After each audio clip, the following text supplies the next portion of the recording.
On a winter's night at the year's end, snow blanketed the deserted streets of downtown New York City. The twinkling Christmas lights on the windows of luxurious stores sharply contrasted with the bleak and frigid corners where the homeless huddled under thin blankets. Amid this scene, Jackson Miles quietly stood in the small kitchen of a community support center. He was a talented chef who had never had the chance to prove himself in prestigious restaurants. Wearing a worn chef's coat, Jackson bent over the stove, skillfully stirring a pot of hot soup that filled the air with a rich, inviting aroma. Outside, the homeless waited in line, eager for a bowl of soup, a fleeting bit of warmth on a bitterly cold night. Jackson glanced up through the small kitchen window. He noticed a boy about 8 years old with a frail figure standing tucked away in the shadows. The boy's eyes shone brightly, though they were filled with hunger. For a moment, Jackson saw himself from years ago, a lost and abandoned child in a cold, indifferent world. Jackson paused, his eyes fixed on the boy outside the window. The snow fell heavier now, and gusts of wind whipped through, tousling the boy's hair. His thin, tattered coat seemed utterly inadequate against the cold. The boy shivered, trying to hide in the shadows as if afraid of being noticed. Yet those bright eyes reminded Jackson of a similar winter night over 2 decades ago. Unable to hold back, Jackson stepped outside, carrying a plastic cup filled with steaming hot soup. "Hey, kid, would you like something warm to drink?" he asked gently, careful not to startle the boy. The boy, Charlie, looked up, his wide eyes filled with caution, but the biting cold and the enticing aroma from the cup proved too much to resist. He nodded hesitantly, his small, trembling hands reaching out to take the soup. The moment the first sip touched his tongue, his face lit up. "This is so good," he exclaimed, his voice shaky but full of gratitude. Jackson sat down beside him, ignoring the icy snow that clung to the steps. "Why are you out here? Don't you have a home?" he asked, his voice laced with concern. Charlie shook his head, his gaze darting away as though hiding something. After a moment of silence, he murmured softly, I don't have a home. My mom passed away. I don't know who my dad is." The simple statement carried a heavy weight of sorrow. Jackson felt the boy's deep loneliness resonate in every word. He placed a comforting hand on Charlie's shoulder, his eyes filled with resolve. "Listen, kid, don't worry. Tonight, you won't have to be cold anymore. Come inside, and I'll make something extra special for you." Charlie stepped into the cozy little kitchen, his eyes wide with wonder as he took in the large pots of soup and trays of steaming bread. The aroma of rosemary and basil filled the air, making his stomach growl with anticipation. His small hands rubbed together to chase away the lingering cold, but his heart felt unexpectedly warm, as if he were experiencing safety for the first time in a long while. Jackson then pulled a small chair close to the fireplace and motioned for the boy to sit. "Sit here and warm up. What would you like to eat? I'll make it for you," he said, trying to mask the emotion welling up inside him. Charlie glanced down, shy but unable to hide his longing. I like stew, but it's been a long time since I've had any," he whispered, as though sharing a secret. Jackson smiled, his heart sinking and swelling all at once. "Well then, I'll make you something special, like a feast." As Jackson busied himself preparing the stew, Charlie began to relax. His curiosity got the better of him. "Have you worked here long? Are you a chef?" "Yeah, I'm a chef," Jackson replied, his hands deftly chopping onions and carrots. "I used to dream of working in a big restaurant, but maybe fate had other plans for me. It's okay, though. At least I can cook and help people here." "Doesn't it make you sad?" Charlie tilted his head, his innocent eyes brimming with concern. Jackson paused for a moment. The truth was, sadness had never truly left him. But seeing the boy's earnest gaze, he realized something. "Sometimes, yes, I feel sad," he admitted, his voice steady and warm. "But then I remember, it's not about what I do or where I am, it's about what I can give to others." Charlie gave him a small, radiant smile, his eyes glistening. "I think you're the kindest person I've ever met." The boy's words were like a tiny flame, igniting something deep within Jackson's heart. He realized that behind every hot meal he served was not just food, but love, a solace for wandering souls.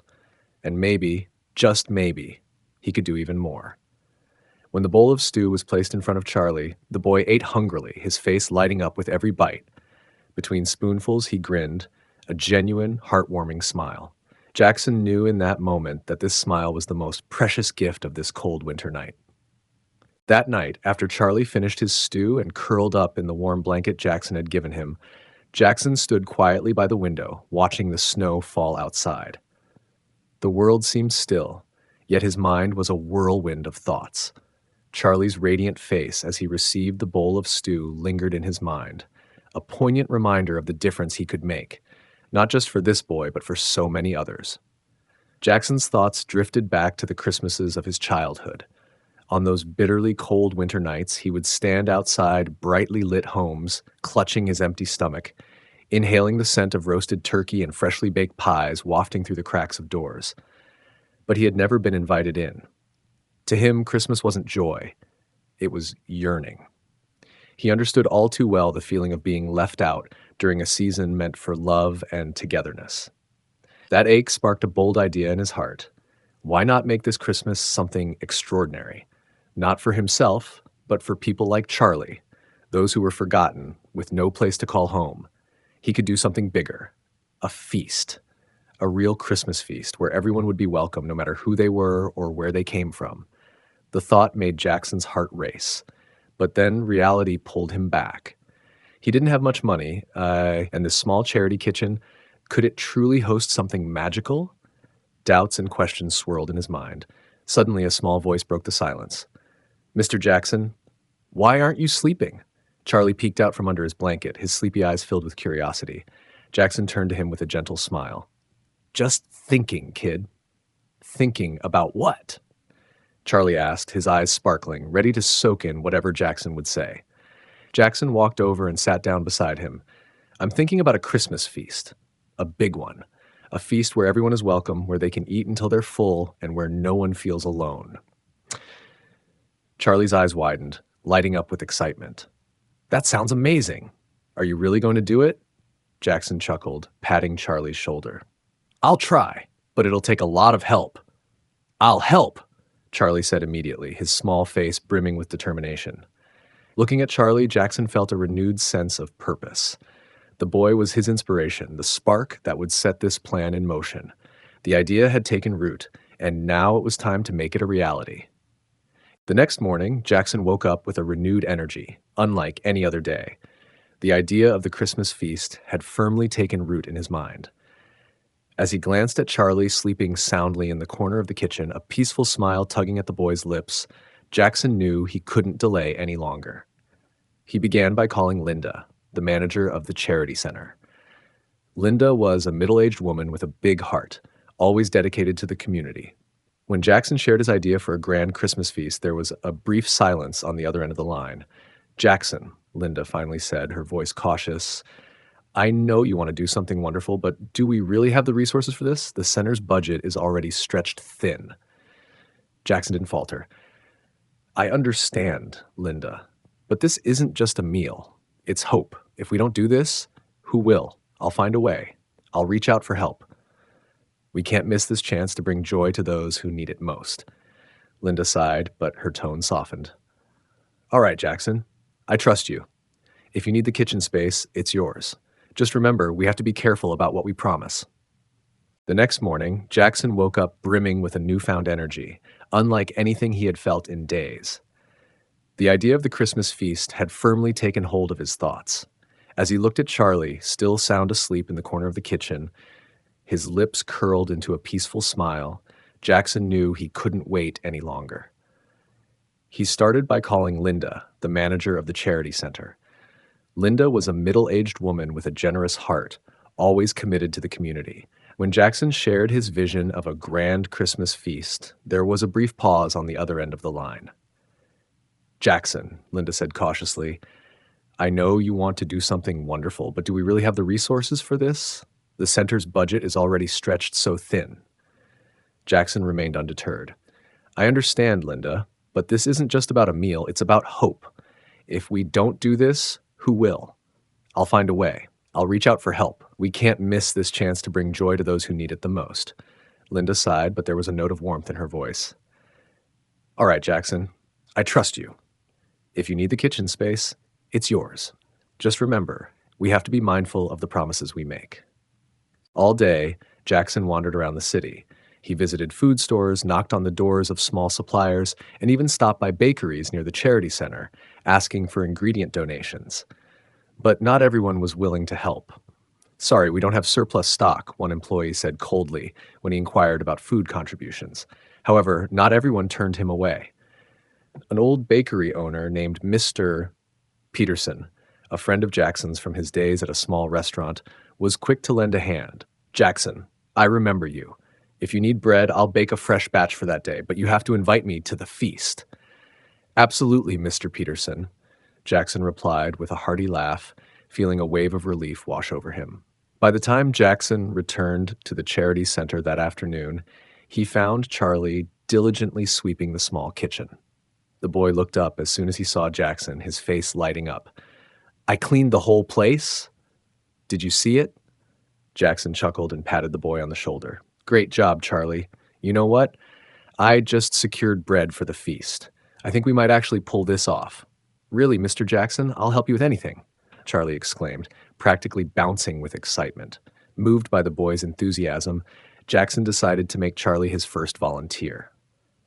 He also reached out to a few old friends from his days as a chef, people who had faced their own hardships. Mary, a single mother of two, and Carl, an unemployed chef, both eagerly agreed to join the effort. "We're not just cooking meals," Jackson told his small team, his eyes sparkling with determination. "We're creating a miracle that everyone can feel." Jackson's plan was beginning to take shape, but the real challenges were just starting. When the volunteer team gathered in the small kitchen of the charity center, Jackson quickly realized they needed a much larger space for the feast. "This kitchen is way too small," Mary said, her worried eyes scanning the cramped room. "How are we supposed to cook enough food for 100 people in here?"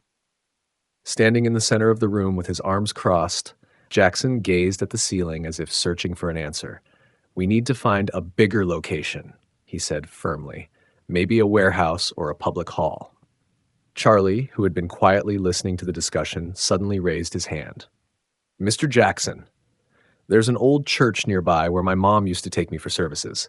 Maybe we could ask about using it." Charlie's suggestion lit up the room. Wasting no time, Jackson sought out the priest responsible for the church. Father Thomas, an elderly man with kind eyes, listened attentively to Jackson and the volunteers as they shared their vision. "Your plan is truly admirable," Father Thomas said with a gentle smile. "The church has been closed for a few years now, but if you need a space, I'm happy to lend it to you. However, it will need some cleaning and minor repairs." Though the task was daunting, Jackson didn't hesitate. "Thank you, Father. We'll do whatever it takes to prepare the space," he said, his voice filled with determination. In the days that followed, Jackson and his volunteer team worked tirelessly to clean the church. Under the dim light of the old fixtures, they swept away dust, scrubbed the long wooden pews, and cleaned the stained glass windows that had been covered in cobwebs. Among them, young Charlie was the most energetic, always lending a hand despite his small frame. One morning, while the group was hard at work, an elderly woman from the nearby neighborhood appeared. It was Mrs. Eleanor, the owner of the fabric store near the charity center. "I heard you're organizing a big Christmas feast," she said warmly. "I don't have much money, but I do have some old tablecloths. Perhaps you could use them." The tablecloths Mrs. Eleanor brought were embroidered by hand, each adorned with intricate patterns that left everyone in awe. "You've brought the spirit of Christmas with you," Mary said, moved by the gesture. Word of the feast spread throughout the neighborhood. Strangers began stepping forward to help. A young electrician fixed the church's lighting system, a group of teenagers brought fresh flowers for decorations, and an elderly gardener donated dozens of small Christmas trees to line the space for the celebration. One evening, after everyone had left, Jackson stood in the center of the church, gazing at the soft golden light streaming through the restored stained glass windows. The space had transformed into something beautiful, brimming with the festive spirit of the season. Charlie ran up to him, holding a small wooden star in his hands. "Mr. Jackson, I found this under one of the pews. Do you think we could put it on the tree?" Jackson took the star, a wave of unexplainable emotion washing over him. "Of course, kid. We'll put it on the biggest tree. This will be the symbol of our feast. hope, and love. Charlie beamed, and Jackson realized that the boy's unwavering belief was his greatest source of strength. The feast was no longer just an idea, it had become a mission, a gift for everyone who had ever felt lost, just as he once had. In the days leading up to Christmas, the church buzzed like a hive. Laughter, the clatter of pots and pans, and hurried footsteps echoed through the space. Jackson and his volunteer team worked tirelessly to turn their dream into reality.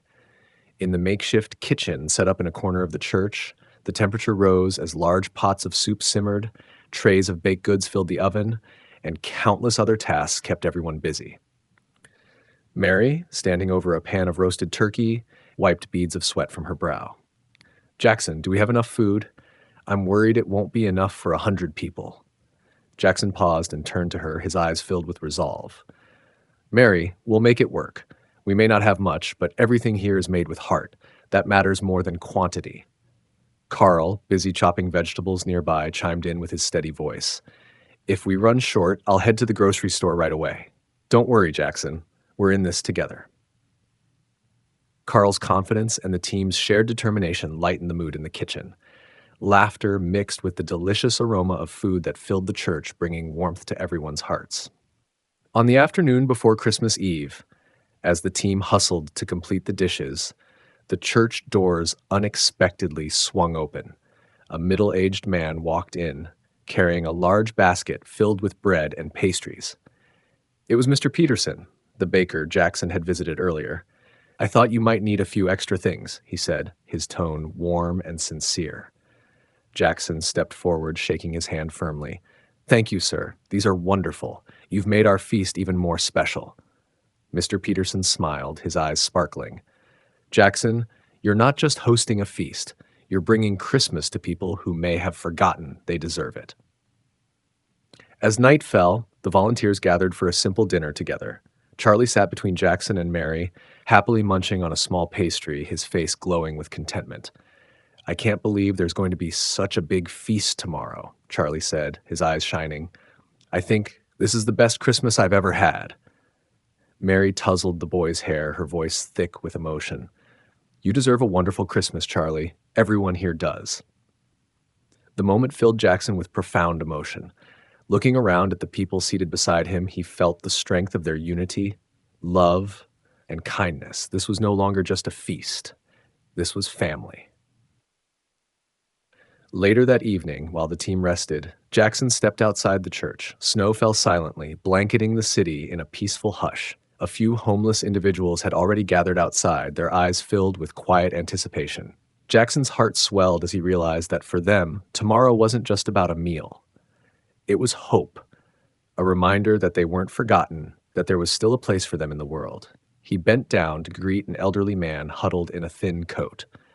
"Hello, sir. Tomorrow, we're hosting a Christmas feast here. Please come and enjoy a good meal." The man looked up, his eyes glistening with tears. "Thank you. It's been so long since anyone said something kind to me." Jackson placed a hand on his shoulder, the lump in his throat impossible to ignore. He knew this feast wasn't just about the food. It was a beacon of light for hearts long accustomed to darkness. On Christmas morning, the gentle sunlight streamed through the stained glass windows of the church, bathing the space in shimmering hues of red, green, and gold. The church was fully decorated. Fresh wreaths adorned the walls, twinkling string lights wrapped around the wooden pews, and at the center stood a magnificent Christmas tree, crowned by Charlie's wooden star at the top. From early morning, the first guests began to arrive. These were the homeless, dressed in tattered clothing, their faces etched with hardship, but their eyes glowing with a faint glimmer of hope. Jackson stood at the door, a warm smile lighting up his face. "Welcome, everyone. Today is your day." A middle-aged woman, holding the hands of two small children, approached hesitantly. We have nothing to give in return, but thank you," she said, her voice trembling. Jackson knelt down to meet the children's eyes and gently replied, "Today, no one needs to give anything back. This is a Christmas gift. Come in, eat your fill, and feel the warmth of family." His words were like magic. The woman's lips quivered into a faint smile as tears streamed down her cheeks. She led her children inside, followed by the other guests, each of them brimming with gratitude. Inside the church, the atmosphere quickly filled with the sounds of laughter and joy. Long banquet tables were laden with food. The aroma of roasted turkey filled the air. Fresh bread and hot soup beckoned, and trays of beautifully crafted pastries from Mr. Peterson's bakery added a festive touch. People sat close together, their differences forgotten. The only thing that mattered was the warmth and the shared spirit of giving. Charlie darted over to Jackson, his face glowing with excitement. Mr. Jackson, everyone is smiling so much. I've never seen a Christmas this happy. Jackson ruffled the boy's hair, his heart swelling with joy.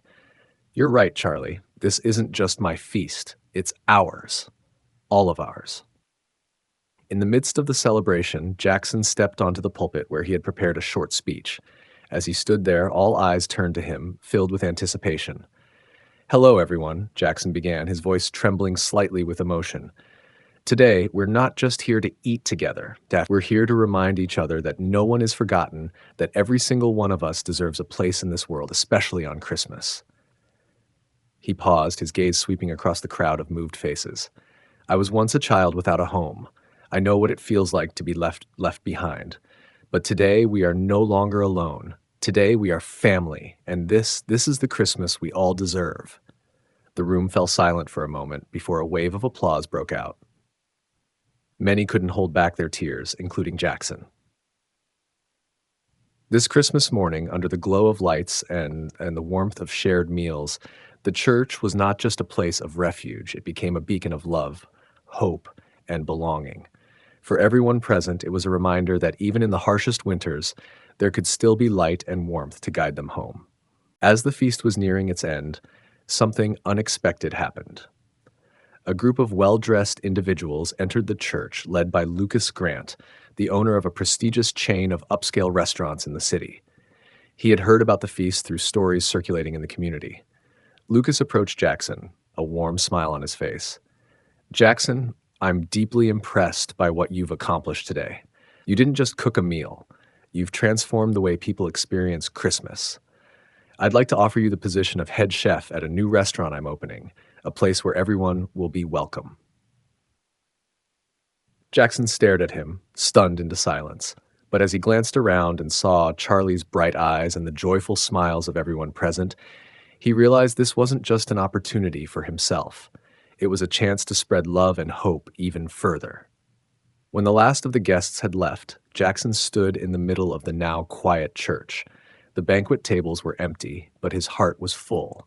Charlie ran up to him and wrapped his small arms tightly around Jackson. Mr. Jackson, I think you're Santa Claus for real. Jackson laughed and hugged the boy even tighter. No, Charlie. I'm just someone trying to bring a little light. But you, kid, you're the greatest Christmas gift of all today. In that moment, Jackson understood something profound. The true magic of Christmas didn't come from trees or sparkling lights. It came from hearts filled with kindness and the simple act of sharing with one another. After Christmas night, the impact of the feast spread far and wide. Photos of tables laden with food, radiant smiles, and Jackson's heartfelt speech filled social media. People called it a Christmas miracle, a powerful reminder that love and sharing could transform lives. A week later, Jackson sat in the cozy office of Lucas Grant, who had attended the feast and offered him the role of head chef. The office was tastefully decorated with landscape paintings and soft lighting. Jackson felt a bit out of place, but kept his confidence steady. Lucas sat across from him, his friendly smile underscored by a serious demeanor. Jackson, I've seen what you're capable of, not just during the Christmas feast, but throughout the years you've dedicated yourself to the community. You have talent, and more importantly, you have heart. That's what I want this new restaurant to represent. Jackson was silent for a moment before asking, I'm honored by your offer, but I have to ask, who will this restaurant be for? Lucas nodded, his expression earnest. For everyone. No distinctions, no barriers. I want it to be a place where anyone can feel welcome, just like you made people feel at the Christmas feast. Those words struck a chord in Jackson's heart. He thought of people like Charlie, those who often felt undeserving of a seat at the table. This was an opportunity to do something even bigger. All right, Jackson said, his eyes filled with determination. I'll do it, but I want part of the restaurant's profits to go toward community support programs. Lucas smiled, clearly impressed. Deal. With Lucas's support, plans for the new restaurant quickly took shape. But Jackson knew that for the restaurant to truly succeed, it had to embody the spirit of the Christmas feast, the spirit of community and sharing. He returned to his volunteer team. Mary, Carl, and even young Charlie eagerly agreed to help him. Mary said, "If you need a kitchen manager, I'm in. We pulled off a Christmas feast, so there's no reason we can't do this." Charlie, his eyes gleaming with excitement, chimed in, "I'll help too. I can wipe tables, wash dishes, whatever you need." Jackson laughed, deeply moved. "We're going to do this together. This isn't just my restaurant, it's ours." And so, with a shared vision and the spirit of unity, Jackson and his team began building something extraordinary, a place where food was more than sustenance. It was a symbol of hope, love, and belonging for everyone who walked through its doors. On the grand opening day of the Hearth, hundreds of people gathered, not just to eat, but to experience a place where they felt they truly belonged. Lucas had named the restaurant the Hearth, symbolizing warmth and family. The menu was simple but filled with Jackson's heart and soul, dishes that evoked memories, love, and compassion. From the stew that Charlie adored to the fresh bread baked by Mr. Peterson, every dish carried a unique story. On this special occasion, Jackson invited homeless individuals from his old neighborhood to dine for free. They sat alongside other patrons with no divisions or barriers. The room was filled with laughter and conversation, mirroring the spirit of the Christmas feast that had inspired it all. As the opening day drew to a close, Jackson stood at the restaurant's door, watching the guests leave with smiles on their faces. Charlie ran up to him, clutching a dish towel in his small hands. "Mr. Jackson, today was amazing. I think everyone had such a great time," Charlie exclaimed, his face lit with excitement. Jackson crouched down and placed a hand on Charlie's shoulder. "You're right, Charlie, but this is just the beginning. We're going to keep doing this, not just today, but every day." Charlie looked up at him, his eyes shining with hope. "I know you'll make it happen." In that moment, Jackson felt the power of community, love, and kindness flowing through him. He realized that the Hearth wasn't just a restaurant. It was a place of hope, not only for the customers, but for himself, for Charlie, and for everyone who believed in the magic of compassion. After its successful opening, the Hearth quickly became the heart of the community, but it was more than just a restaurant. It became a symbol of love, compassion, and hope. Each day, its doors welcomed people from all walks of life, and Jackson, along with his dedicated team, worked tirelessly to uphold the spirit that had made it special. Among the regular patrons was Mrs. Martha, a retired teacher who lived alone. She visited every morning for a cup of tea and a small pastry. "It feels like I'm sitting in my family's kitchen," she once told Jackson. "This restaurant isn't just a place to eat. It's a place that reminds me I still belong in this world." Then there was Henry, a veteran who had spent years wandering the streets. Jackson had invited him in one cold evening, and Henry gradually became a part of the Hearth. He wasn't just a customer, he became a friend to everyone there. "You've shown me that there's still a place for me in life," he told Jackson one quiet evening.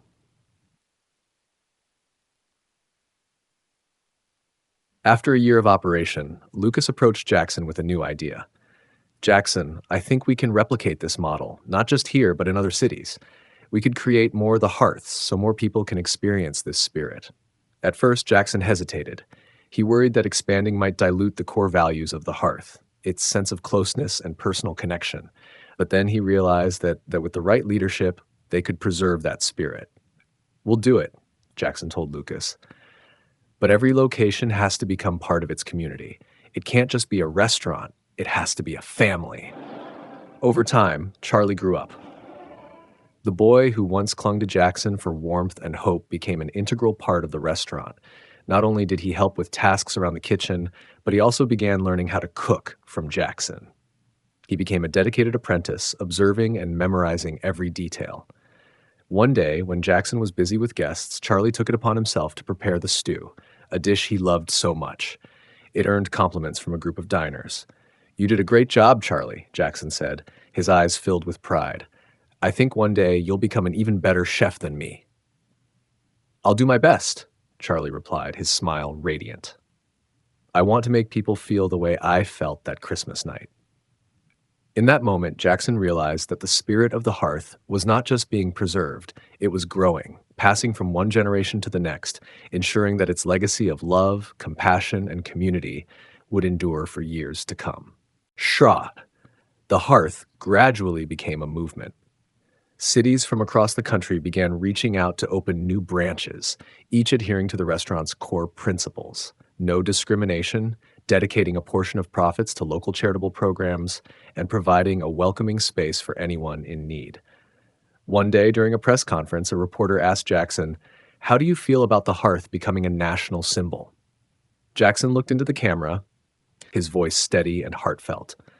I don't think of it as a symbol. I see it as a reminder that no matter where we are or who we are, we all deserve a place at the table, a place to feel loved, to remember that we're never truly alone. Despite its expansion, Jackson kept the main branch in his hometown where it all began.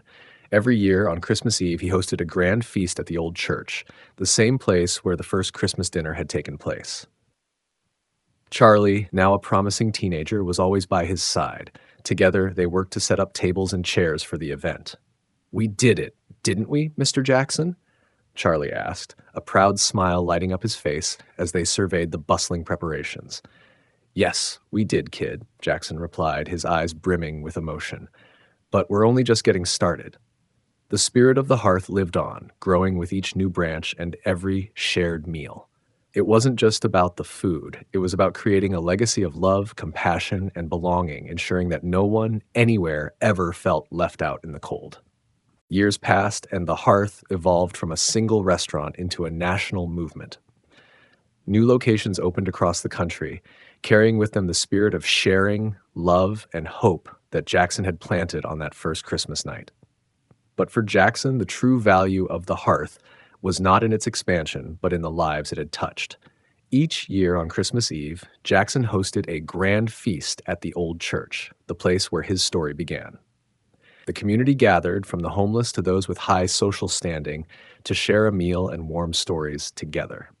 During one such feast, Charlie, now grown and a talented chef in his own right, stood beside Jackson at the banquet table. Charlie had taken on the role of head chef at the original The Hearth, continuing the legacy that Jackson had built. Mr. Jackson, I never imagined we'd come this far, Charlie said, his gaze following a group of children playing near the large Christmas tree. Jackson smiled, placing a hand on Charlie's shoulder. You've always been part of this, Charlie. I couldn't have done it without you. Charlie nodded, his heart swelling with pride. But it all started with you, you know. You taught me that Christmas isn't about gifts or sparkling lights. It's about making others feel loved. Among the guests that evening was a boy named Sam, about 8 years old. Sam was shy and reserved, but when Jackson handed him a sweet pastry and sat down beside him, the boy began to open up. My mom said we wouldn't have Christmas this year, Sam whispered. But now it feels like magic. Jackson gently held Sam's small hand, his voice warm and steady. Sam, you deserve magic, and not just on Christmas. You can create your own magic, too, by making others feel happy, just like you feel today. The boy's eyes lit up, and in that moment, Jackson saw a reflection of his younger self. He knew that Sam, like Charlie before him, would carry the spirit of the Hearth forward. That night, the church was filled with laughter, warmth, and hope. Jackson realized that the Hearth was no longer just a movement or a restaurant. It was a legacy. It was a reminder that love and kindness could change lives, one meal, one conversation, and one moment of connection at a time. And as he looked at Sam, Charlie, and all the others who had been touched by this journey, Jackson knew that the spirit of the Hearth would live on in their hearts, spreading far beyond what he could ever imagine. That night, after the feast had ended and everyone had gradually departed, Jackson remained alone in the church. The soft glow of candles still flickered on the tables, and the quiet space was filled with a profound sense of peace. He reflected on everything that had happened, from the first Christmas dinner to the journey of spreading the spirit of love across the nation. Carl, Mary, Charlie, and the entire community had helped him turn a small idea into a powerful movement. But for Jackson, The greatest achievement wasn't the restaurants or the recognition, it was the countless hearts he had touched. Lucas entered, his eyes filled with admiration.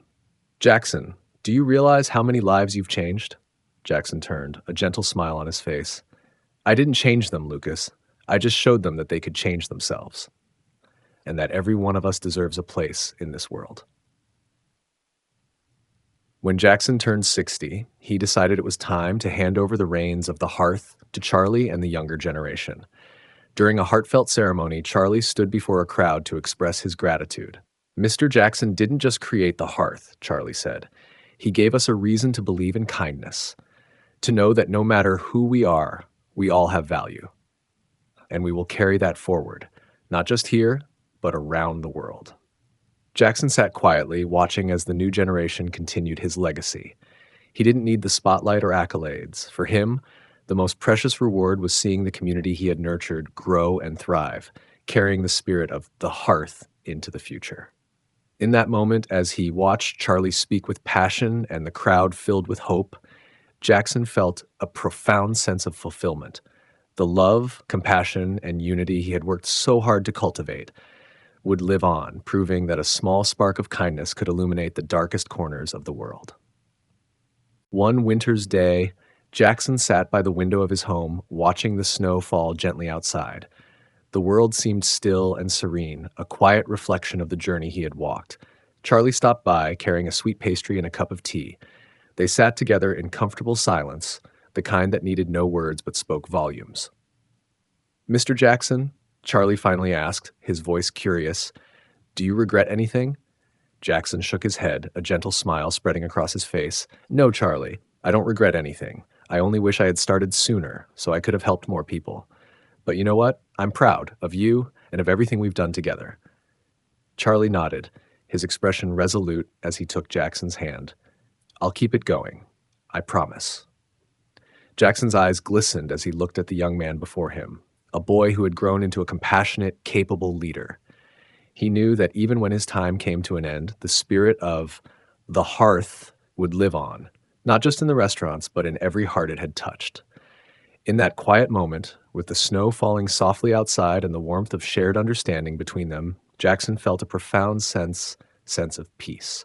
The work of his life wasn't just a legacy, it was a spark that would continue to light the world, one heart at a time. The story concludes with a profound message. Love and sharing are the true magic of life. The Hearth is more than just a place. It's a symbol of hope and compassion, a legacy that Jackson left for the world. Thank you for following the inspiring journey of Jackson and the Hearth. This isn't just a story about one person. It's a testament to the power of kindness and generosity. Let this tale remind us that even a small act of compassion can change someone's life. If you found this story meaningful, please like and subscribe to our channel to discover more inspiring stories.